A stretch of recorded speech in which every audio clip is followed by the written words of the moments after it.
Ladies and gentlemen, welcome to the Football Insomniac podcast. I'm your host, Colin Watt, and today I am delighted to be joined by a fellow State of Minder. You may know her as the host of the Soccer Supernova podcast.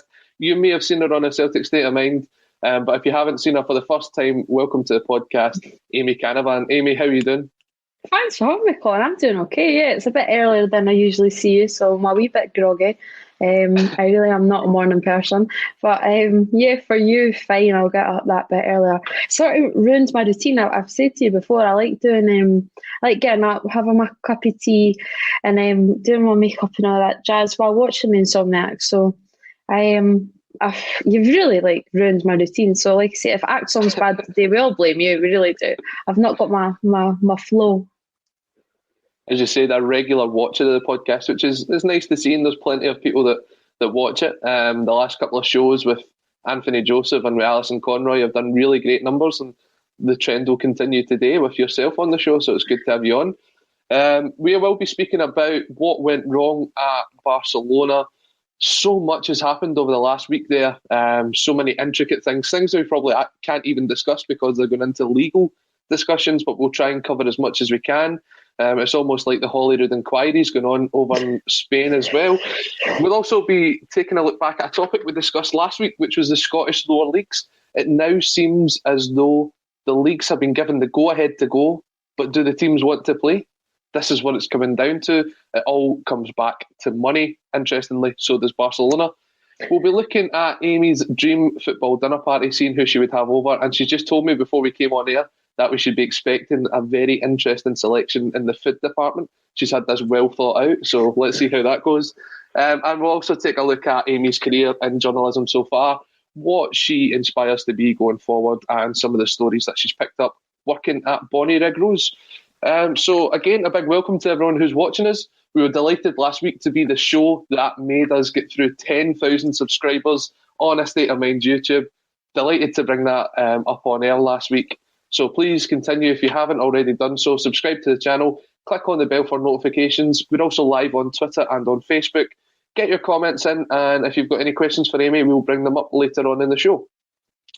Before we start today, though, I do want to kind of just pass my condolences from everyone here at A State of Mind to the family of Ian St John, who sadly passed away on Monday night at the age of 82.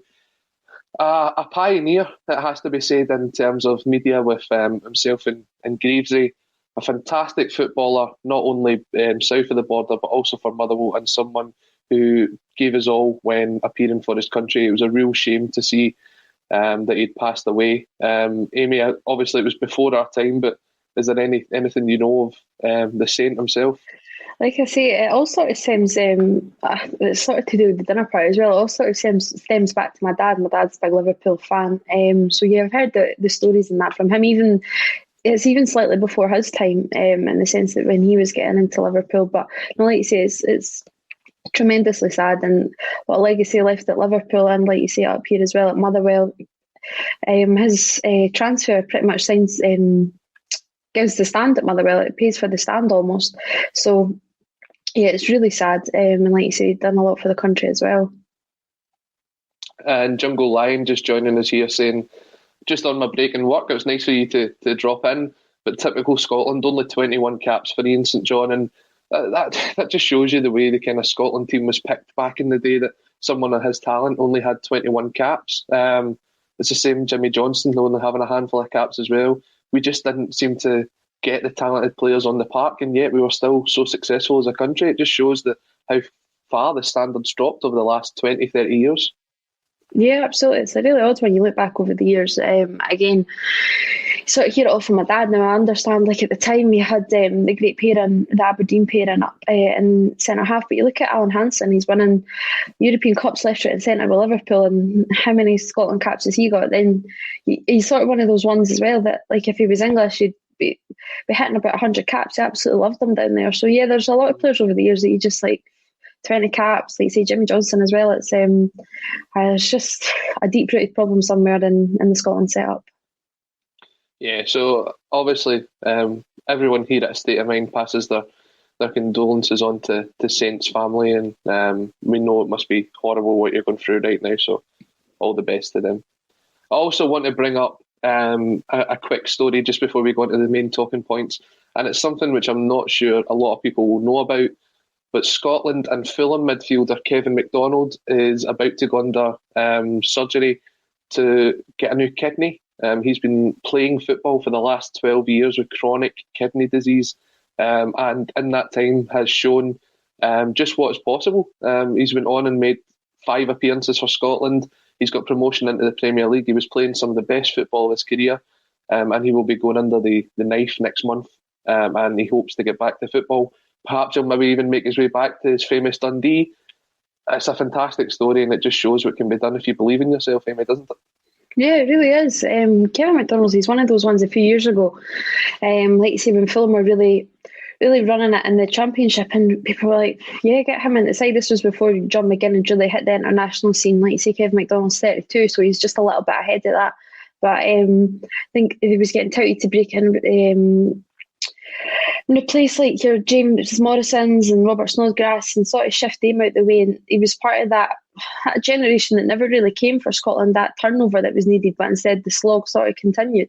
But yeah, it's remarkable. You hear him talking, he's just so, I'm not blasé, but he's just really he's realistic in the sense that, yeah, he's got this, that, yeah, I've managed to keep playing, but now is the time that something needs to be done, sort of thing. Like you say though, but he's obviously Fulham are treating him really well.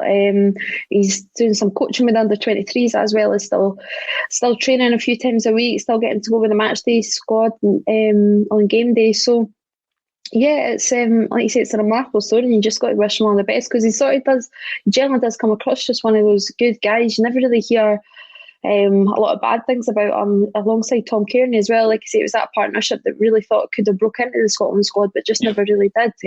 Kearney's in the same sort of boat there, so. Yeah, and it's a massive credit to Tony Khan and the whole Khan family at Fulham. Also, Tony Khan is a fantastic person to look up if you see all of his business interests, running a national football team in the NFL, the Jacksonville Jaguars. He owns his own professional wrestling company, and he also owns Fulham Football Club. Where he gets the time to sleep, he's probably an insomniac as well. It's incredible what he goes through. But yeah, best wishes on behalf of everyone here at State of Mind to Kevin, and we hope that we see you back in the blue of Scotland very soon. So all the best for that. But moving on now to our main topic today, and it's what you can see on the bar of the main screen. Where did it all go wrong at FC Barcelona? Now, there's already been a couple of points brought up, and Mark McGonigal brings this one up. Gini Wijnaldum, that's where it all went wrong. A Champions League final and likely trophy really thrown away. Even Messi coming out and saying it took players a long time to go over that defeat. And I think on the park, that's something that you can say. I mean, they're kind of slipping away from the realms of being the biggest team in Spain, but it was always between themselves and Real Madrid.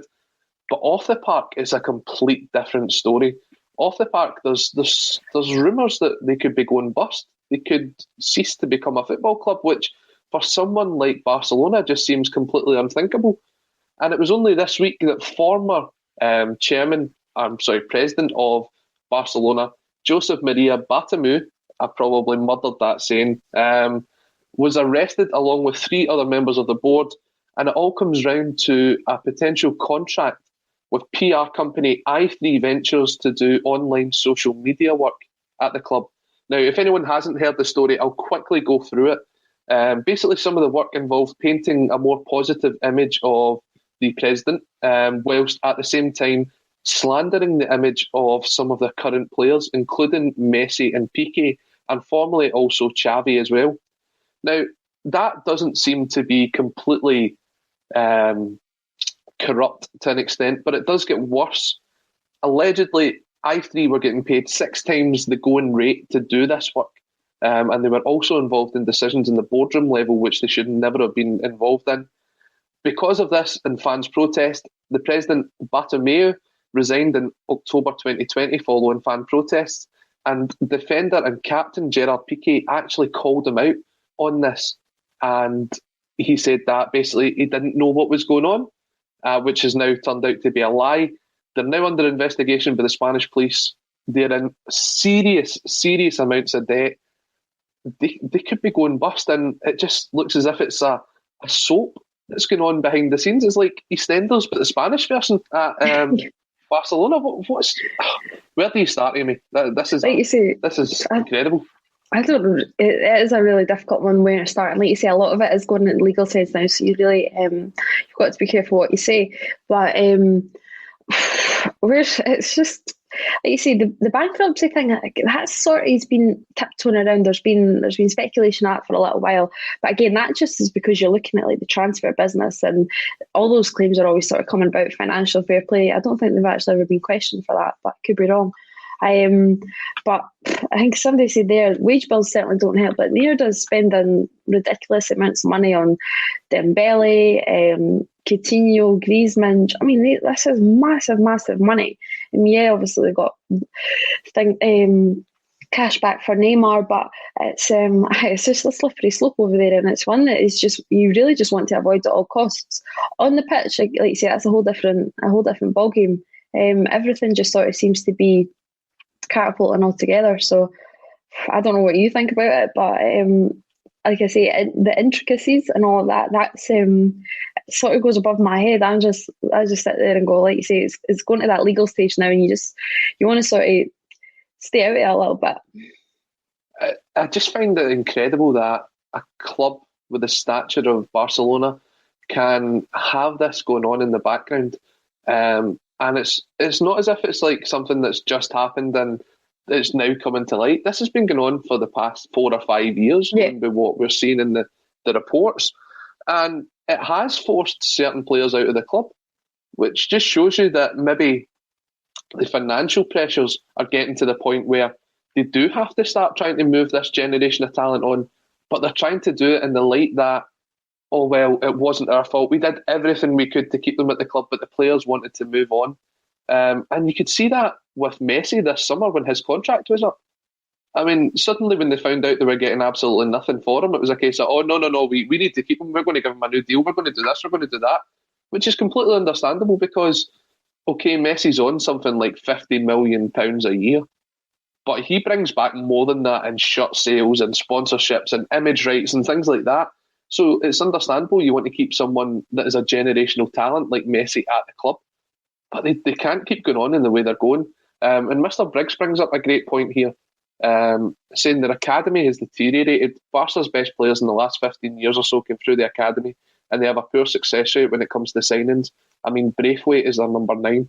Now, Braithwaite was an incredible signing, not incredible in the fact of he's very good. It was incredible in the fact of he's actually moving to Barcelona. This is someone who failed, I believe, at Middlesbrough, had, I think, one good season in La Liga, wasn't even getting a fantastic goal return, and then suddenly when all the players are injured, Barca are able to go around the La Liga rules to sign someone like Braithwaite. It's unbelievable. They've went through I don't know how many managers they've went through in the last 4 or 5 years as well now. Now you've got someone like Ronald Koeman in charge. Yeah.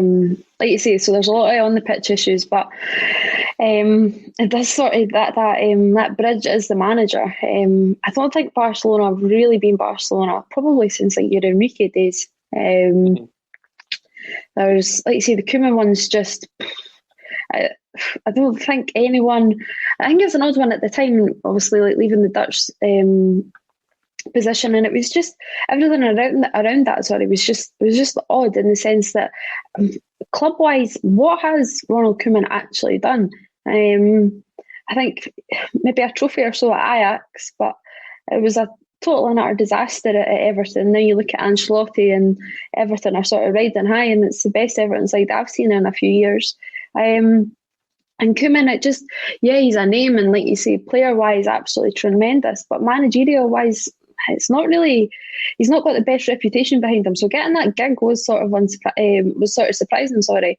Like you say, you look at the last few over the years, Valverde, and what was the other guy's name?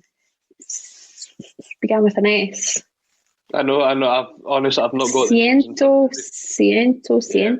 They hired a lot of managers from the Spanish league that just weren't up to the level to manage them. Yeah, exactly. They weren't up to the level, and you're never really you're not gonna hit the heights of Pep Guardiola again. But then, really though, before Barcelona, Pep Guardiola was just Pep Guardiola. Obviously, again, as the player, but as a manager, he hadn't really proved himself. So it's not really a big thing for Barcelona to come in and get a.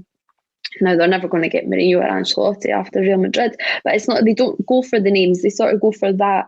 We'll build you up, but the potential's there, or it's ex-players sort of thing. So that's not really the difference. But I think it's been a good few years on the pitch that you've seen this sort of downfall. But like you say, upstairs, it's just a whole different ballgame. I mean, just looking at some of the figures that's came out in their recent reports, they made a loss of about 98 million euros before tax, I believe. $1.1 billion pounds in debt. Of that, the bank that has loaned them the money wants almost a quarter of it back in June. Barcelona also pay their wages in 6-month instalments. So you get paid in June and you get paid in December. That payment comes up in June.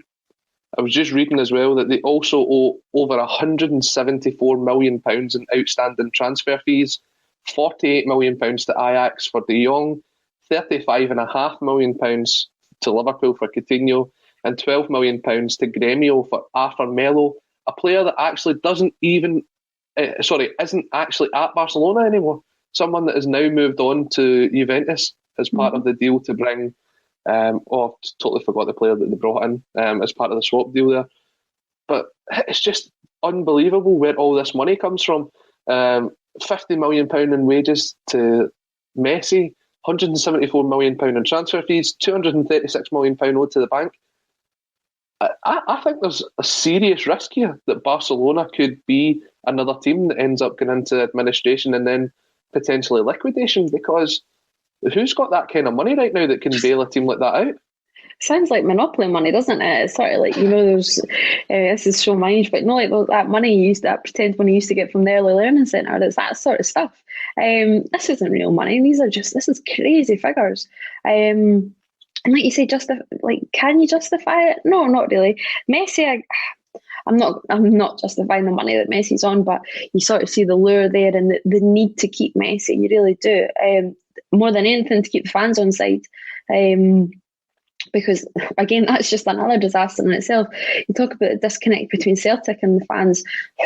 You look over in Catalonia and it's not that much better. And I think, to be honest, I think the Dembele one's an odd one. I went to, for my team, me and my dad went to Barcelona for my birthday. That's what I got as a present. And we went to Barcelona v Leganes, and Dembele was absolutely unreal. Messi started on the bench, so I was already in tears. I'm like, oh my God, what's the point in being here? Not quite, because that makes me sound ungrateful, but it was still a great day. But Messi came on and he did score, so everything was all right. But Dembele totally and utterly ripped it apart. And I remember me and my dad were standing and we were like, how is this guy getting all the hate? Because he was still, this is 2 years ago past January. Or a year ago past, no, 2 years ago past January. And obviously injuries are a massive thing for Dembele. Again, and it was sort of like a panic deal. I think there was probably, I don't know if Hazard or somebody came in at Real, but there was somebody obviously came in at Real, and they needed Luka Jovic or something, and it was like, oh right, we need to make a sign and we need to make a presence sort of thing. But his qualities really are there. Honestly, it was absolutely outstanding. He did go off injured, obviously, I think after about an hour, 70 minutes, if he even made it to that. And he was probably out for another 6 to 8 weeks. But you look at, so Dembele, I generally don't actually, again, it's hard to actually watch La Liga nowadays. Like you say, TV rights, commercial rights, all of that jazz. It's not like it used to be. Used to quite enjoy it. But he sort of looked like, yeah, I can see him playing for Barcelona. But then you look at like the Antoine Griezmann deal. Now that was total and utter panic in the sense that if we don't sign him now, we're not going to be like. It was just the hate that would get to Barcelona because somebody else would swoop him up, or Atletico would sign him on that ridiculous deal. Like remember that? Remember the video that Griezmann released, sort of saying that. Oh, I'm staying at Atletico, but I'm signing for Barca. Like, so all of that, like, it was just total and utter PR stunt. But Griezmann just doesn't fit the system. He quite simply doesn't. So there's not a lot of cohesion at Barcelona on the pitch, upstairs, manager. It's just a total and utter disaster there. It really is. I don't think Barcelona have ever hit the heights of having the forward line of MSN, Messi, Suarez, and Neymar. And for as much as I think most people kind of have a strong dislike for Neymar, it is undoubted what his talents are on the park. He is a fantastic footballer, and that partnership with the three of them up front was frightening. That was some of the best football in the world at that point. Was just those three up front. Now you look at it, as you say, Griezmann, Messi, the players that are coming through at the minute. You've got guys like Fati, Pedri.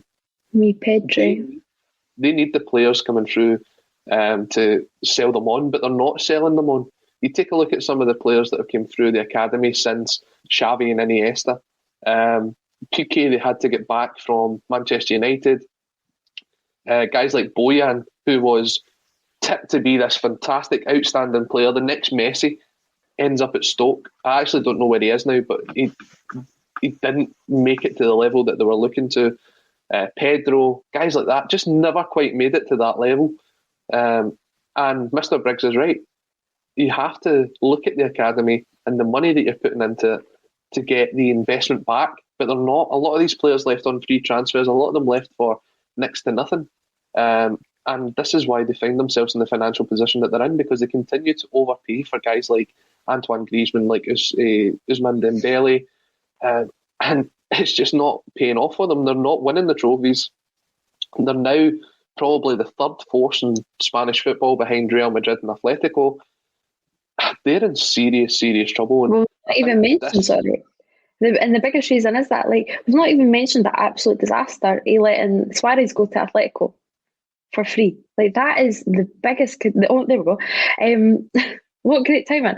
That we've literally not even discussed that. That is shambolic. That has got to go down as one of the biggest disasters in football. Like, it's just the silliest, and silliest is sort of the only word I can come up with. Like, there's just no logic behind that. Like you say, not only did that cause such heat between Messi, because the way that Messi, obviously that's his pal, it's his wee bestie, the way they let him just sort of out the back door, not really thanking anyone for, not really thanking Suarez for what he'd done. Like, he was sort of like he wasn't leaving as a club legend, and that was obviously the whole point that Messi was making. Like, look what this guy has done for you, for me, for our club, and you're just letting him go to one of the rivals.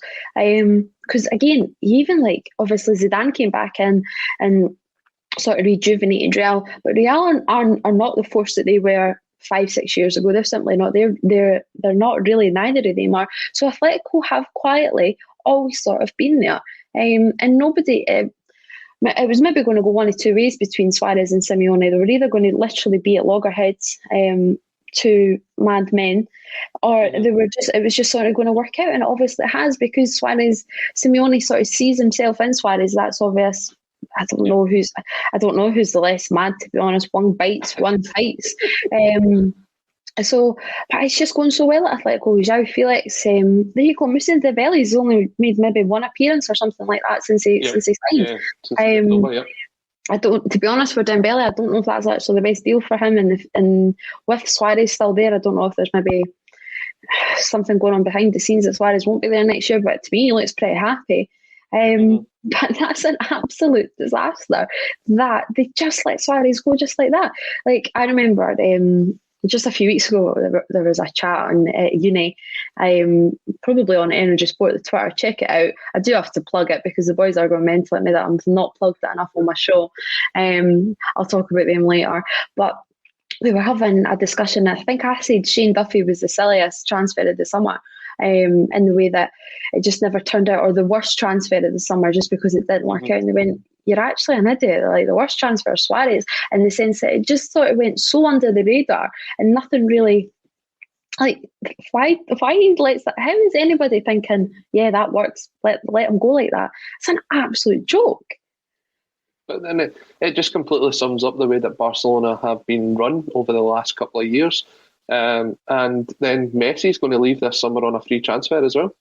So they've never ever capitalised on when they've been at that point of, this is the maximum value we're going to get for someone. They've just let it go. And this is the scenario they now find themselves in. And Barcelona's, they're kind of famous for their saying, "Més que un club," more than a club. Well, this season, after what happens, once the money starts to becoming to the point where they have to pay it, when the banks are knocking on their door, when the sponsors are looking for their money, they could be club no mas, club no more. And that'll be interesting to see how that goes in the summer. What do you think? Could we see the end of Barcelona as we know it this summer, or will someone come and bail them out? To be honest, I think we have, and we've just not really quite noticed it. I think I think we've said this before, in the sense that, like, I'm quite the romantic, and I'd like Xavi to come back and save everything. But I think that's sort of the only way that connection could be made, getting the fans back on side and all of that jazz. Is he ready to manage Barcelona? That is the deciding factor. I think having Xavi come back could be massive in keeping Messi as well. I think that's sort of the linchpin, or the only real connection that could still be that could save this Barcelona side. But I think in the last, the Barcelona that you and I grew up with would not have seen them lose 8-2 to Bayern Munich. Sorry. No. Do you know what I mean? That's crazy. That's when the demise started, and the Roma game, and I'm not even gonna.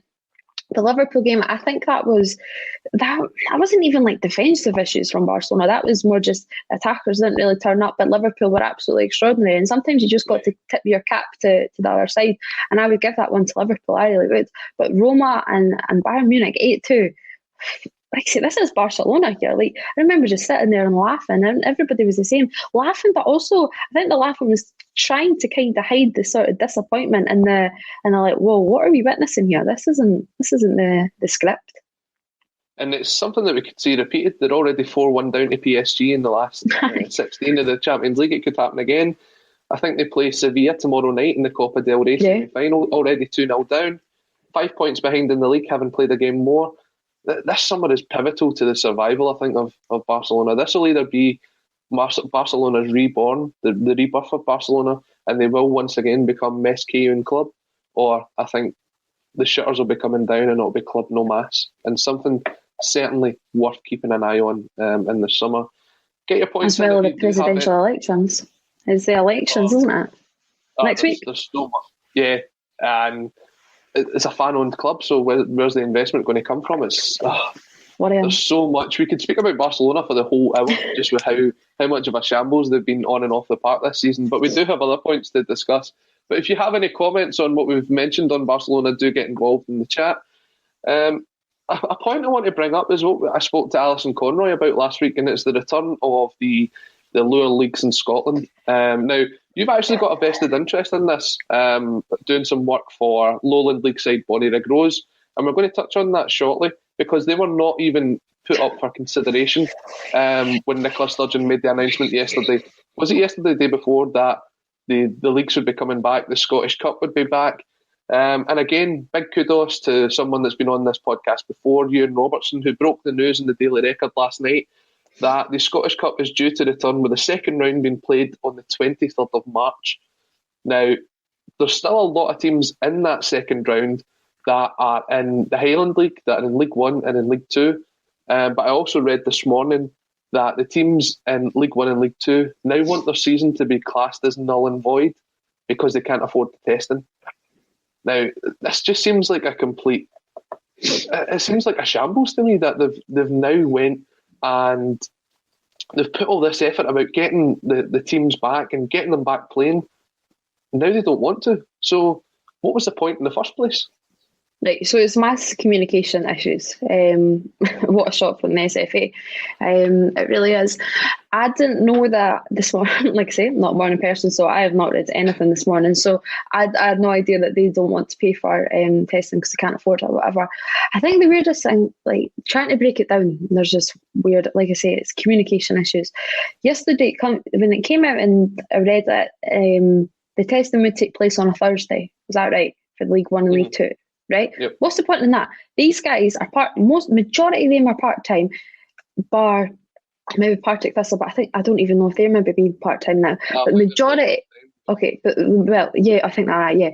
But the majority of them will be part-time. So these guys could get tested on the Thursday, go to work on the Friday, catch it. Do you know what I mean? Like these things could happen. So even that hadn't really been thought through. So that's a red flag already because you're thinking, right, they've really not thought this through. If clubs are coming out this morning and saying we want their season null and void, have they really sort of been consulted on it that there was going to, like, there was the potential? Is it just the SFA have now decided, that they just took the assumption that, of course, these guys will want to come back? There's just severe lack of communication. Like you say, I think everyone yesterday, including myself, you see that announcement, and I thought Bonner would go back up and running. I really did. And then I think our club treasurer was like, "Well, hold your horses, guys. They've not actually mentioned us." And again, it's just such a lack of communication. And now, like, I'm not speaking on behalf of Bonner Groves, I'm really not.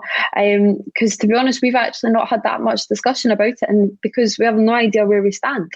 What was the point in talking about something if it's not going to happen? The null and void, there's just so much going on. So, like I say, we've heard nothing. I think there was a meeting last night at Lowland League clubs. I think, could be wrong, but I think there was, just to see like where are we going. No idea on results about that, but it's just like I say, what a shock, the poor communication from the SFA. And it looks as if these teams do not agree to come back and play in League One and League Two, they'll be asked to step aside from the Scottish Cup. They'll be given the prize money, which they're entitled to, but they'll be asked to step aside from the League Cup. Then you've got to the point of, well, in the Championship, is there any point in continuing for the relegation thing? Is all the teams safe? Is it only going to be someone that's going up into the Premiership? It causes so many ripples through the pyramid system in Scottish football. Also to the point of, well, you guys in the Lowland League, you've now played 13 games this season. Well, most of you have. In the Highland League, they've only played 3. So how can you justify a team coming up or down? But then you've got teams like yourselves, like Kelty, like Brora Rangers, who will be saying, well, that's 2 years in a row now that we've been denied the opportunity to progress through the pyramid system in Scottish football. Completely understandable considering the circumstances. But if football's being played, it has to kind of have some means and an ending to it. This just seems to be like, oh, these are a couple of seasons where we're just going to brush over and forget about it. Absolutely, like you say, there's moments in this season that sort of like, and I'm just highlighting this season. So we got a last minute winner against East Kilbride, and it could result in nothing. That's massive in our bid for promotion, to win the league, and then obviously to try and gain promotion. Like you say, this pyramid system, it's not really proven that successful. Like you say, over the last 2 years, the league gets cut. We still have games in hand over Kelty. Kelty get to win league, but like you say, there's just no case for promotion or relegation. Like you look at Brecon. Now I'm just highlighting Brecon, but they're a disaster. They should not still be in the SPFL. It's a joke. I was speaking to Mark Wilson just a few weeks ago, and he sort of vouches for it. They are just not. They're not a well-run club. The football that they play is not of that level. And you take a glimpse into, and I'm including the Highland League, but you look at the Lowland League. Ourselves, Kelly Hearts, East Kilbride, BSC Glasgow, these sort of guys really touting for playing better football than half of that League Two. Yeah. They say, where do we go from now? It's sort of one of those ones as well. Like I think there's a comment there. Surely the clubs need to be in a bubble. That cannot happen. Like I say, these guys are part time. It's not their total and utter livelihoods. They need to make a living. So that just can't happen because they need to work on a Friday, and sometimes a Saturday morning as well. That happens. So you can't just put these in a bubble, or we wouldn't be having this conversation now because they've been in a bubble and everything would have been sorted.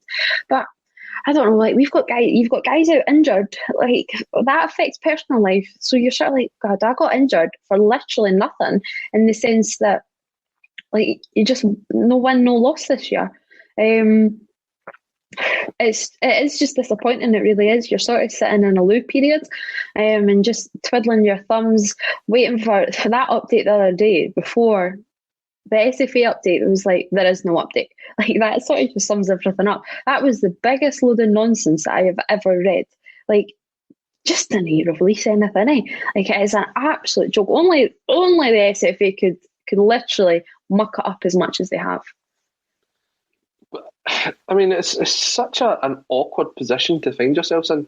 You've now got the Premier Trophy. I say trophy, like it's the Premier Cup trophy in Scotland, in a sort of farcical position where there could be a lot of teams just given a buy-in to the next round because of who they were supposed to be playing. I think Celtic's next sides against Falkirk or Arbroath, both League One sides. Sorry, no, Arbroath are in the top league. So does that mean that Arbroath just automatically get through and that's it? Celtic play Arbroath. Rangers, I think, are up against Cove Rangers. Again, a League One side, just automatically straight through. I don't think if you've got to the point where 12 or 13 of the teams that's still in the tournament can't play, then just leave it. Just leave the tournament. What's to be lost? We don't have a sponsor. Okay, we have television rights, but I'm sure that could be renegotiated into the next year's contract. If it's at the situation where we can't actually hold the kind of reputation of this tournament up to the level that it should be at, because we can't ask teams to play, we're asking them to step aside so we can move on with it. That just seems like a complete PR disaster for me. It is a PR disaster. Like I say, the biggest thing, I keep going back to it, is communication. Like, you just can't, like, it comes out and says that, so this is before I've heard anything today about League One and League Two not wanting to continue. So in that sort of statement, announcement that League Two and League One were resuming, and the Highland League clubs that are in the Scottish Cup can start training again. Like, what? It's just total and utter PR stunt, like you say, to keep the Scottish Cup going, to keep people happy, whoever these people are. Well, so you can train to play. I don't Highland clubs, I don't know even who's in. That's is it Brora? Are they still kicking about? Or so we've got Buckie, Nairn, Fort Martin, Keith and Huntly are all still in this. They're still in. There you go. Yeah. So they're all still in. So you can train to, I don't even know who they're playing. So you can train X, Y and Z to probably get beat by a Premiership side or whatever. But to play to try and win promotion, to win your league, nah, you can't train. Like, that is just total and utter disaster. Like, you can't, it's like saying to a bear, like, you can go out and play with that pal, but you can't go out and play with that pal. Like, it just doesn't work like that.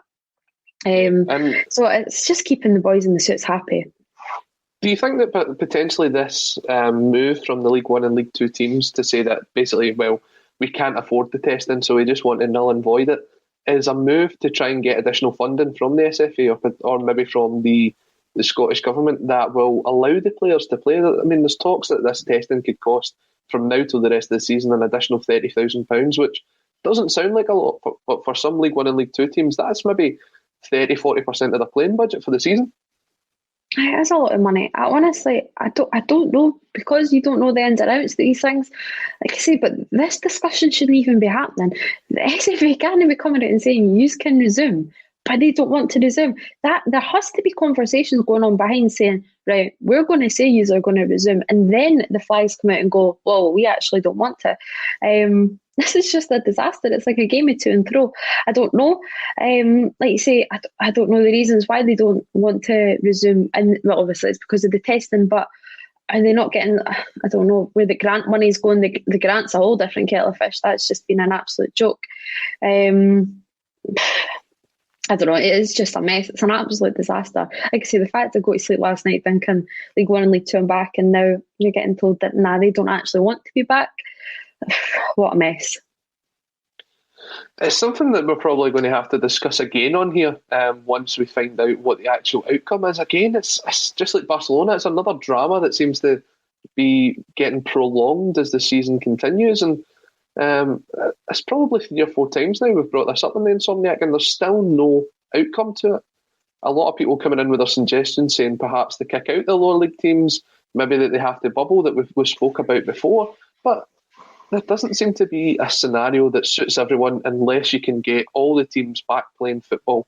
And the way that the finances are in Scottish football, at the minute, that doesn't seem possible. Maybe there will be a additional benefactor like there was in the summer that comes forward to offer the money for the testing.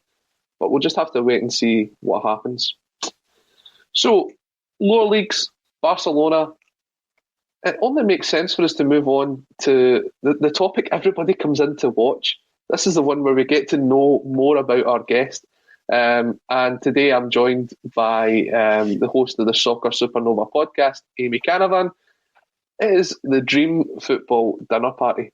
Now, both of us know in Scotland you don't call it a dinner party, but we open up to everybody. This is a kind of a more upper echelons thing of having a dinner party. We'd call it a gaff, we'd call it an empty. What would you call it through the East Coast?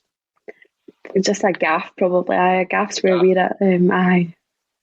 So, you're having a gaff, but in this gaff there is 4 people from the world of football, dead or alive. We've managed to bring them back for 24 hours, a bit like in Cinderella when the clock strikes 12. Unfortunately, they go back again. But they're coming over to your house, they're coming over to the Canavan household. First of all, what are you cooking? This is the bit that you've left us all in suspense for. So I'm not cooking. I am a student for starters. I do not cook. I am the fussiest eater you will ever come across. So I am not cooking. So my dad will be cooking. He doesn't know that, but he will be. But I'll make it up to him. One of the guests, I'll make sure that he it's a connection to him. But I wouldn't be cooking. Like say, if I cooked, it'd be toast. And even my toast isn't that great. My pals make fun of me because my toast is all that pale. I don't like it that burnt. So I'd be making toast, but no, he can ruffle something up in the kitchen. He's not too bad. So I think fajitas are his thing. I do like them, but if it kept the guests happy, then I'm more than happy with that. So probably go with chicken fajitas.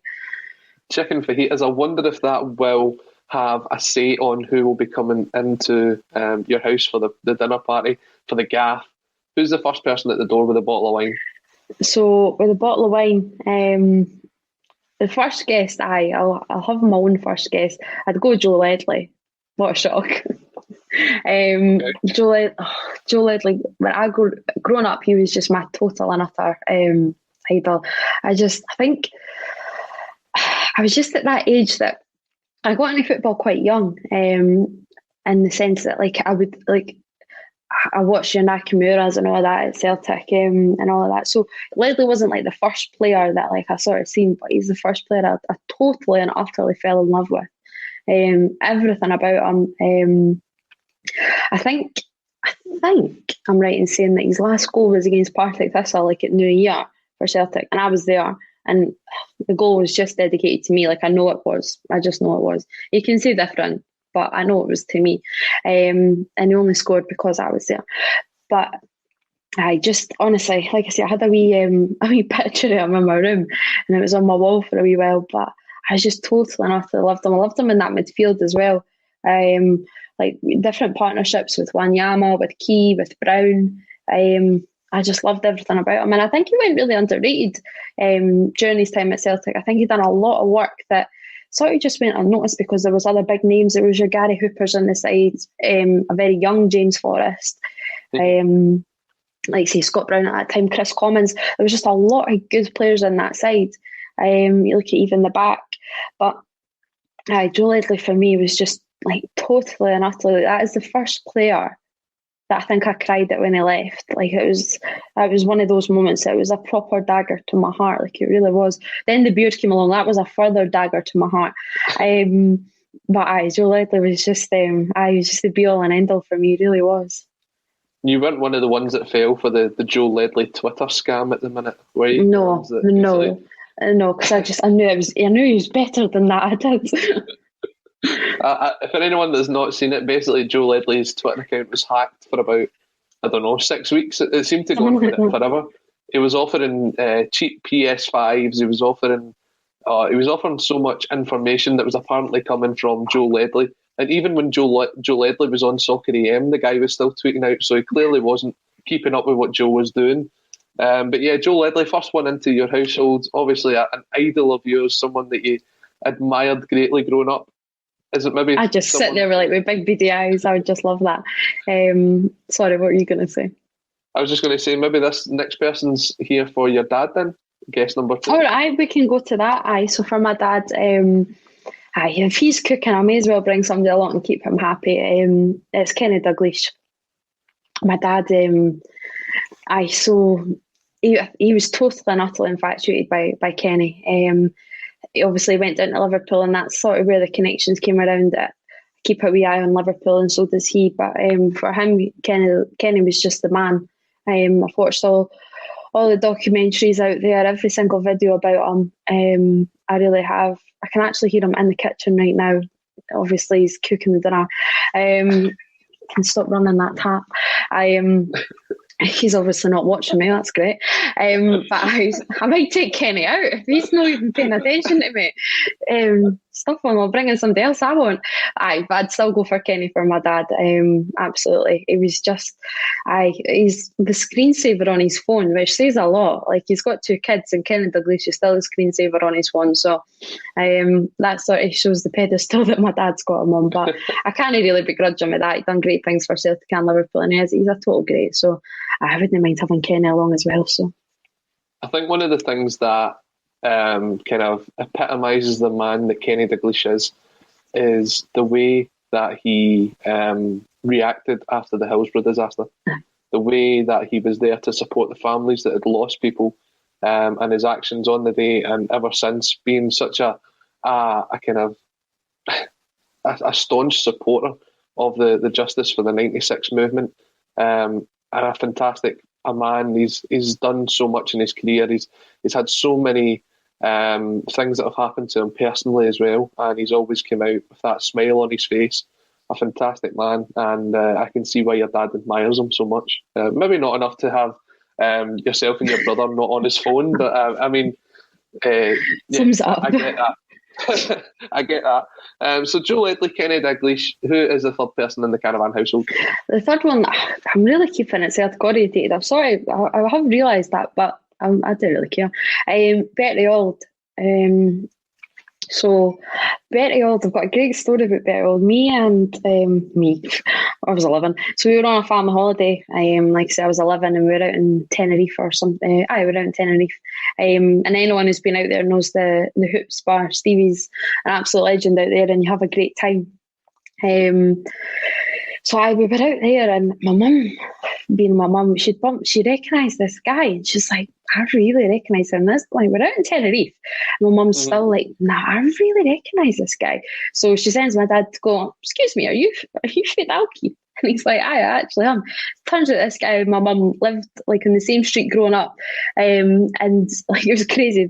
He moved out to Tenerife and all that jazz. Like, you go to Tenerife and you have to find somebody who lives in your street growing up, eh? Like, that's just the sort of, like, it's like my mum just knows everybody. So we were pretty much going to spend every night there anyway, but we spent a lot of time at the Hoops Bar.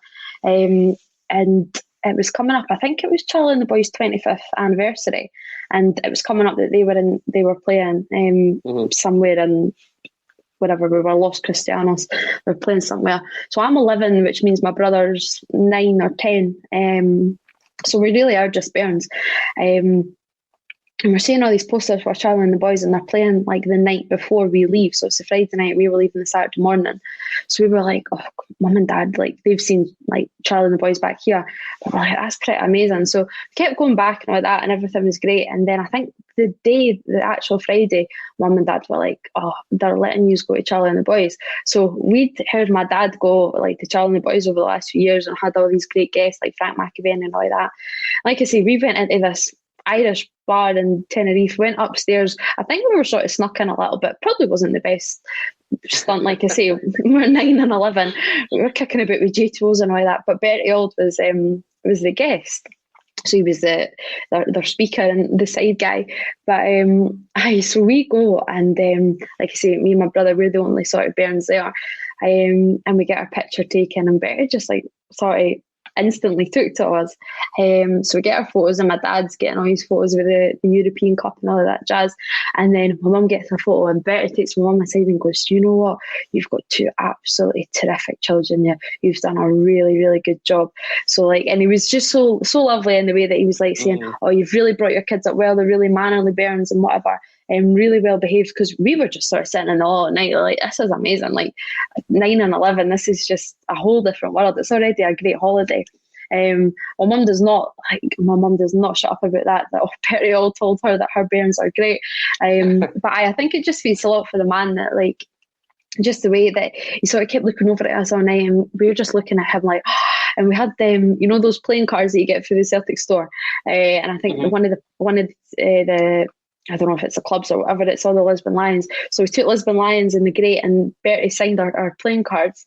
And he just sort of sat and he spoke to us and whatnot. But I, like, saying that to my mum, like, just totally and utterly made our day. And it was just, like I say, it just speaks volumes of the man. And he'd bring a little bit of humour to the table as well. So there's so many nice things that you can say about Bertie Aldies.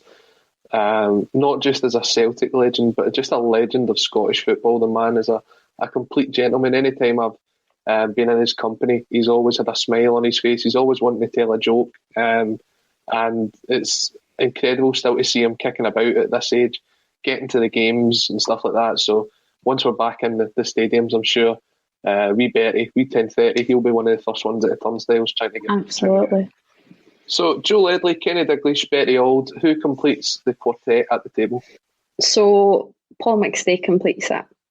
Again, Paul McStay's before my time, just a little bit, but sort of going about the way that I got into football. Obviously, like I say, I've got my dad and my brother, but one of the biggest influences for me was my uncle as well. We used to sit up late, like when I was a little bit younger, and he'd show me all these videos. We'd watch the 6-2 game. Obviously, that's not Paul McStay, but Paul McStay is totally and utterly his idol. So for him, I'd sneak him into the house as well. I'd sneak Kevin into the house, and he could meet Paul McStay. Like I say, my uncle's just had such a great influence on everything that I've done. He's always sort of there. So for him, I would bring Paul McStay, and like I say, I would sneak him in as well, not to rub it in his face that I'd be sitting with Paul McStay. I'd sneak him in. He's a fussy eater as well, so we wouldn't be having the fajitas, but we would just sit there and all. So, for my uncle, it'd definitely be Paul McStay. Yeah. It's an incredible table that you've got there. Joe Ledley, Kenny Dalglish, Bertie Auld, Paul McStay, all having your dad's chicken fajitas. That's certainly one that I think if you recorded that, the views on that would be incredible.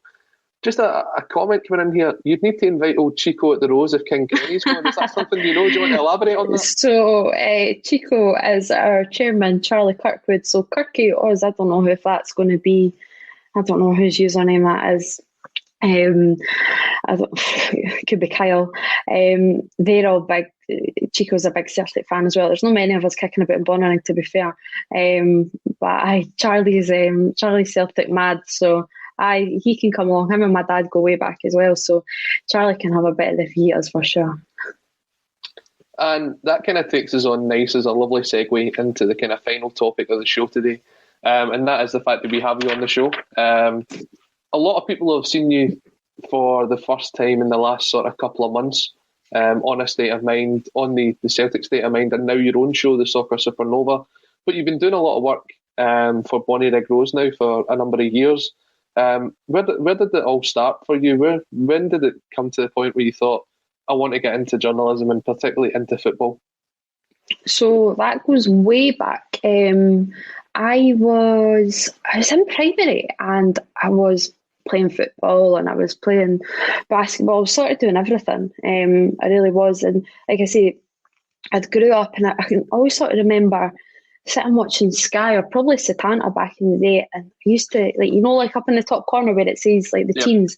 And I remember I used to just like have a little competition with myself, and I'd be going to like write EVE and trying to learn that that's Everton and all of that. So that's where it really went back. Like I say, not just my dad and my brother, but like my family is football mad. I think everybody sort of comes into my house, and like my mum sort of has that recurring saying that the only channel that's on is going to be Sky Sports. Like, it's crazy in this house. Like, we will literally watch anything, even cricket.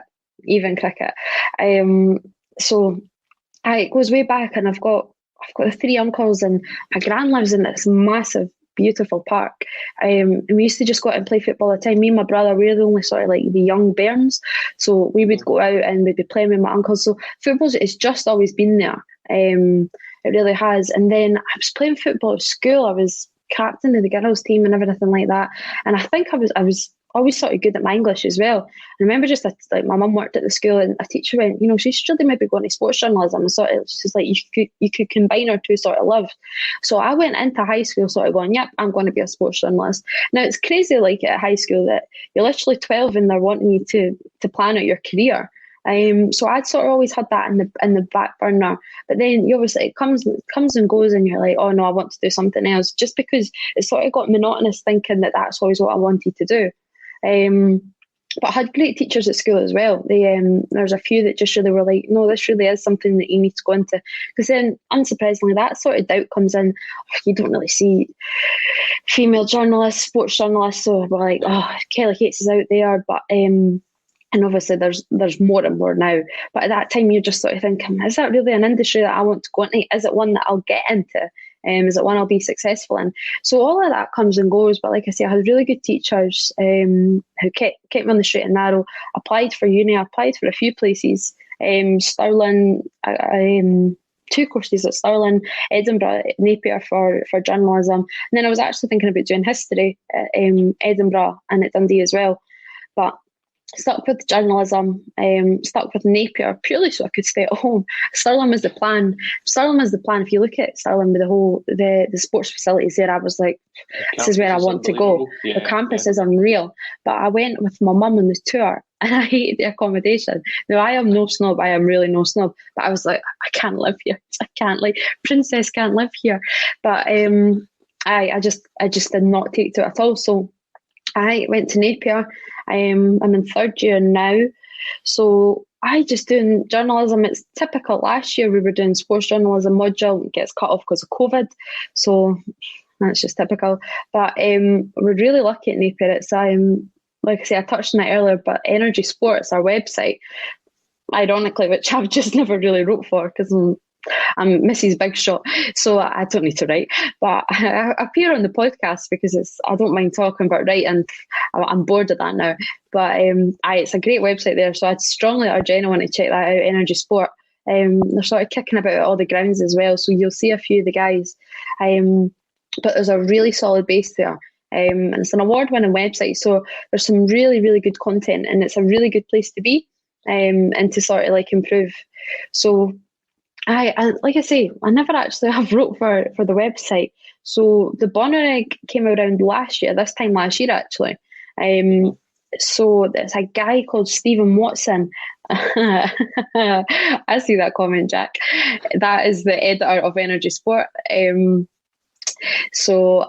was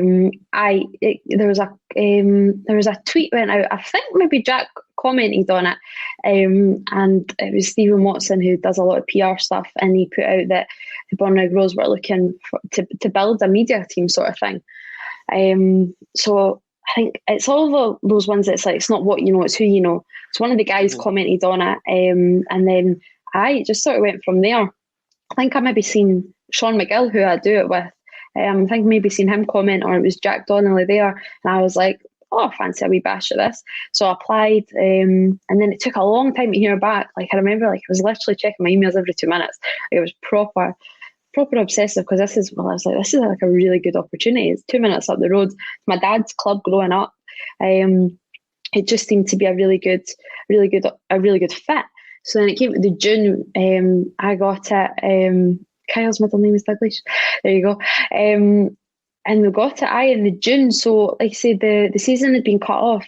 We've since found that obviously the media team sort of came along to try and improve fan connection when the fans weren't in. So there's 3 of us that do it there. There's myself, Sean McGill and Jake Gray, and we're all just students at Napier. So it's a great building blocks. It really is. It's great foundations. And obviously from there is actually where I got onto a Celtic State of Mind. I think Simi is a a goalkeeping coach down at Haddington. So I think he'd seen some of the stuff that I've been doing through Bonner. I'd seen my name pop up. And then my pinned tweet is a tweet about Stevie Chalmers. And I was just speaking to Simon last week or the week before about this. And he's like, I seen you. He's like, I went into your profile and I seen your pinned tweet. And he's like, Paul, I think she's a Celtic fan. And that's sort of where it all kicked off from. So I still at uni. Like I say, 3.5 years in now. So just see it these last few weeks, and then it'll just be dissertation in 4th year. And then, like I say, I've got a show going on, got a Celtic State of Mind as well. So it's busy, and it's and Born grows, of course, whenever that sort of returns. But I couldn't really ask for a lot more right now. It's going all pretty well. Yeah, so you just mentioned your show there, and it's for anyone that's not seen it on a State of Mind, it's called the Soccer Supernova, and it launched not Sunday there, but the Sunday before, and your first guest on it was former Celtic general manager Jock Brown, and it ended up going pretty viral, I'd say. It was in some of the major media outlets as well. What was that like for you, hosting your own show for the first time? I was really nervous. I was going to use a phrase, and I just thought my gran could be watching, but I was very nervous. I think the first show I actually done was the one that went out on Sunday, was David Duke. So hopefully in a few weeks, the more that come out, I'll gradually get a little bit less nervous. But it was just, everything just sort of happened so quickly. Like, Paul messaged me on a Thursday, saying I've got this idea, this plan, I'd like you to host and all that jazz. I'm buzzing at it, I really am. I think the day that Paul asked me, it'd been 3 years since I had my interview for uni. So I was like, God, and it took a wee while to sit back and go, my God, I am doing all right, just sort of chill. Because I'm one of those people that, so you know that already, that I'm always sort of worrying about, like, you see comments and that, and I think it was sort of that realisation that, no, Amy, just chill, you're actually doing all right, you're sort of on course, and you're actually maybe doing a wee bit above kind of what you expected you'd be doing.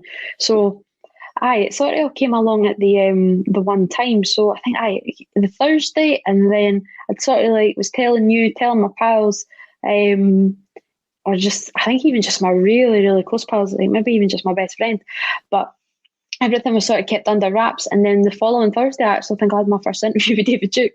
So like everything was just like the title of the show. I think the night before I asked, I was like, Paul, isn't even a title for this? And everything was just so quick.